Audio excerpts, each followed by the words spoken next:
You didn't yell. You didn't send an essay-length text breaking down how much they hurt you. You didn't plead for an explanation, and you didn't try to get the bitter last word. You simply stepped back, closed the door, and said absolutely nothing. What they expected was a storm rage, tears, chasing, or a desperate demand for closure. Instead, they were met with an absolute, unyielding wall of quiet. And that silence hit them deeper and harder than any argument ever could. When someone betrays or disrespects you, they operate on an implicit script. They assume your emotional investment will translate into noise. They count on your frustration to fuel their ego, and they prepare themselves to defend, deflect, or mock your reaction. But when you offer complete radio silence, you break their script entirely. Your absence becomes a permanent, ringing answer. Silence in the face of mistreatment isn't walking away out of weakness, surrender, or fear. It is the conscious recognition that a storm does not deserve your calm. As the Stoic philosopher Epictetus famously taught, we have zero control over the actions, betrayals, or opinions of outside events, but we maintain absolute ownership over our internal response. Marcus Aurelius echoed this principle with timeless simplicity. The absolute best revenge is refusing to become like the person who injured you. Disciplined silence strip mines their power and places control squarely back in your hands. Toxic and manipulative individuals thrive on emotional fuel.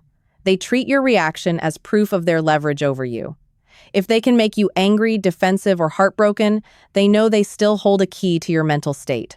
Your emotions keep their internal narrative alive, allowing them to frame you as the irrational one while brushing their own behavior under the rug. The moment you cut off all words, anger, and chasing, the dynamic flips entirely. Without your emotional output to react to, they are suddenly left completely alone in an empty room with their own behavior. There is no argument to win, no accusation to dodge, and no drama to hide behind. Your refusal to engage forces them to sit with the weight of what they actually did. They expect you to follow a predictable pattern to panic, post passive-aggressive messages, or demand a conversation to work things out. But silence completely dismantles their machinery. When you refuse to explain your worth or debate your character in a courtroom built on bad faith, you establish an unbreakable standard. You owe no closing argument to someone who deliberately ignored your value when you were standing right in front of them. Silence operates as a clear, unvarnished mirror. When the noise of conflict dies down, the mirror reflects reality exactly as it is, without room for excuses or spin. Consider the professional world. An executive discovers his longtime business partner has been quietly siphoning funds and undermining operations. Instead of launching a public war, making dramatic threats, or engaging in endless legal mudslinging, the executive quietly revokes access, collects his assets, and walks out the door. Without the executive's competence and grounding presence, the partner's incompetence is laid bare, and within 6 months, the entire enterprise collapses under its own structural deceit. The same truth applies in personal relationships. Think of a daughter who spent years attempting to explain her emotional boundaries to an overly critical, self-absorbed parent. Every conversation turned into a debate where her words were twisted against her. The day she decided to stop explaining, stop arguing, and simply step back with quiet dignity, the dynamic shifted permanently. Without an audience to play the victim to, the parent was finally forced to face the empty void of their own creation. In both instances, silence wasn't a malicious penalty designed to inflict harm. It was simply the natural consequence of stepping away. Between a provocation and your response, there exists a brief, crucial pause. In that space lies your ultimate freedom. When you train yourself to choose composure over instant reaction, you become entirely untouched by external chaos. When you detach completely, you will often notice the other person making an extraordinary amount of noise. They may flood social media with fabricated happiness, jump recklessly into new circles, or go out of their way to show how unaffected they are. Do not be misled by the theater. People who are genuinely at peace do not feel the impulse to broadcast it to the world. Noise is not healing. Noise is panic. It is a desperate attempt to fill the void left by your steadiness. When your attention vanishes, they lose the emotional cushion that allowed them to ignore their own faults. Without your presence to absorb their friction, their internal guilt and comparison begin to surface. Every new interaction feels shallow because it lacks the depth and authenticity you brought to the table. True growth never needs to make a scene. You do not need to post cryptic quotes, announce your healing journey, or prove to anyone that you are doing better without them. You simply build in peace. Detachment means stepping out of their chaotic orbit entirely and allowing their life to spin on its own trajectory, while you direct 100% of your energy into your own purpose. To convert the philosophy of Stoic silence from abstract theory into an unbreakable daily practice, you must construct explicit, systematic boundaries that actively safeguard your time, focus, and emotional bandwidth. True Stoicism is not merely about holding your tongue in the heat of a single moment. It is an operational strategy designed to prevent external chaos from invading your internal peace. When you view your mental energy as a finite resource, protecting it becomes a matter of self-preservation. By formalizing 5 practical habits into your everyday routine, you stop reacting to emotional bait and start projecting an aura of grounded, immovable strength. The first essential discipline is the quiet and complete termination of access. When someone repeatedly crosses your explicit boundaries or demonstrates toxic behavior, your instinct might be to draft a detailed final text explaining every instance where they wronged you.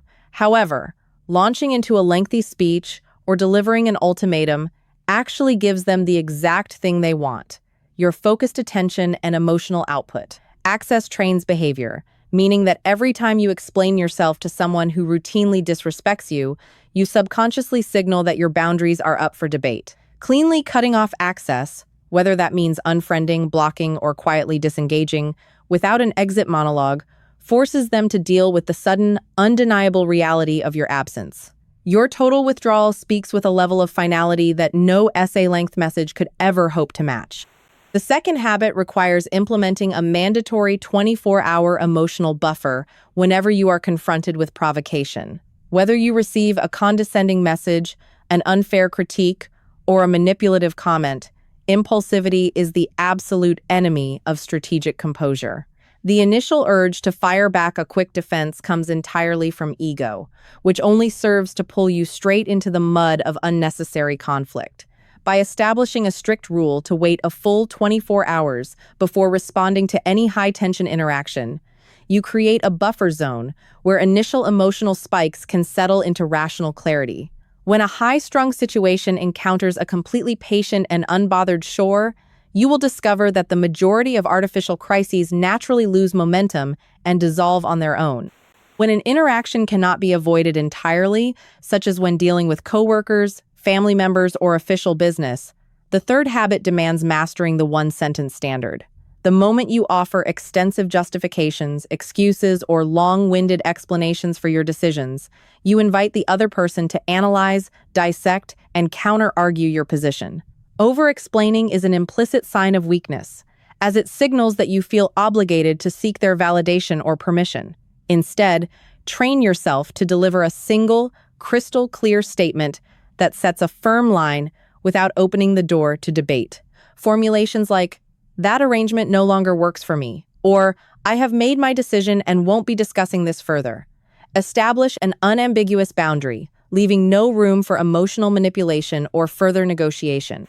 The fourth habit is the practice of aggressive digital hygiene, treating your digital inputs with the same strict care as your immediate physical environment. Your smartphone, messaging channels, and social media feeds represent direct access to your internal peace. Allowing individuals who have disrespected you or brought unnecessary drama into your life to occupy space on your screen is a subtle form of self-sabotage. Quietly muting, unfollowing, or deleting these connections without broadcasting your actions ensures that you are not constantly re-triggered by their online presence. You are under zero obligation to leave a window open into the lives of people who actively disrupted yours, and curating your digital feed is a vital step toward maintaining focus and clarity.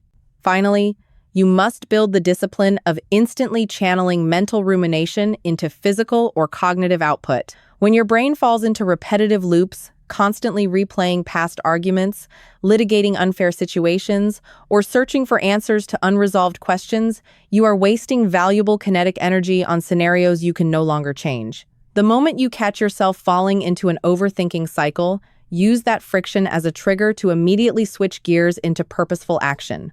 Engage in an intense physical workout. Sit down to write out your long-term objectives. Dive into a complex problem or focus on deep work. By replacing unproductive mental loops with high-value habits, you convert potential emotional distress into meaningful personal progress. Silence is the purest form of clarity because it completely eliminates the need for performative theater. You do not have to expose anyone's lies, campaign against their reputation, or compete to show who moved on faster. You simply withdraw your light, your energy, and your presence from a room that failed to respect it. When the dust settles, memories begin to speak far louder than words. The human mind inherently remembers where it found peace and where it found authenticity, even if the ego refuses to admit it. People may fake smiles, fabricate new lifestyles, and parade their happiness online, but peace is something that cannot be faked. In a modern world entirely addicted to noise, outrage, and instant reactions, maintaining a calm, disciplined mind is the ultimate rebellion. You do not win against disrespect by outshouting the person who caused it. You win by starving the conflict entirely, stepping away with your dignity intact, and building a life so focused, grounded, and peaceful that the noise of the past can never reach you again.